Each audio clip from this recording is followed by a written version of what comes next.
Pelaku usaha laundry atau Binatu mengaku terpaksa harus menolak cucian dari pelanggan lantaran mesin mereka tidak dapat beroperasi akibat pemadaman listrik hingga 4 jam yang terjadi di Makassar, Sulawesi Selatan. Jika dalam sehari mereka bisa mendapat omset Rp1.500.000, namun kini dalam sehari omset mereka hanya Rp500.000. Selain omset menurun, pengusaha laundry juga terpaksa merumahkan beberapa pekerjanya. Apa? 70%. Ya. Itu biasanya kalau listrik normal bisa sampai berapa kali mencuci sehari? Itu kami bisa mencuci sampai 2 ton kali. 2 ton satu hari.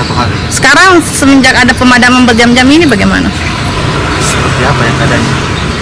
Ya pelayanan terganggu, omset menurun, apalagi.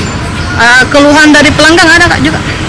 Ada, otomatis pasti ada, Mak. Yang tadinya 1 hari selesai atau yang ada yang ekspres harus dialihkan ke 2-3 hari baru selesai pakai. 2-3 hari gitu. Nah, jadi yang kami minta untuk negara kita, bangsa kita atau PLN dalam hal ini itu seharusnya ada perhatian khusus lah untuk UMKM dalam menjalankan usahanya. Ya. Tak hanya dikeluhkan oleh pengusaha laundry, pelanggan juga mengeluhkan lambatnya layanan laundry, utamanya bagi mereka yang mengandalkan laundry sehari-hari. Di mana kita itu mahasiswa paling kita cari yang instan-instan. Ya, kita datang ke laundry untuk melakukan cuci pakaian. Nah, kebetulannya di sini laundry ini, di sini saya menjadi pelanggan tetapnya untuk melaundry tiap hari pakaian saya. Tetapi dengan adanya permasalahan seperti ini, kami juga sebagai pelanggan merasa dirugikan karena kita juga yang namanya kos pakaian terbatas. Jadi kita harus betul-betul pakaian yang kita kasih masuk betul-betul cepat selesai yang kita inginkan sebagai pelanggan.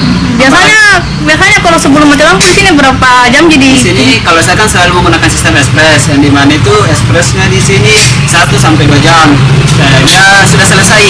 Tapi dengan adanya akibat PLN yang kita sebagai pelanggan juga merasa dirugikan karena kenapa? Biasanya pakaian saya sudah selesai 1 jam, bisa sampai 4-6 jam, tergantung dari kapan menyalanya itu lampu. Sejumlah warga di Makassar berharap PLN bisa memberikan solusi atas kerugian seluruh kalangan masyarakat akibat pemadaman listrik. Setidaknya PLN punya solusi mengatasi kekurangan stok listrik dan tidak hanya pasrah dengan melakukan pemadaman listrik bergilir.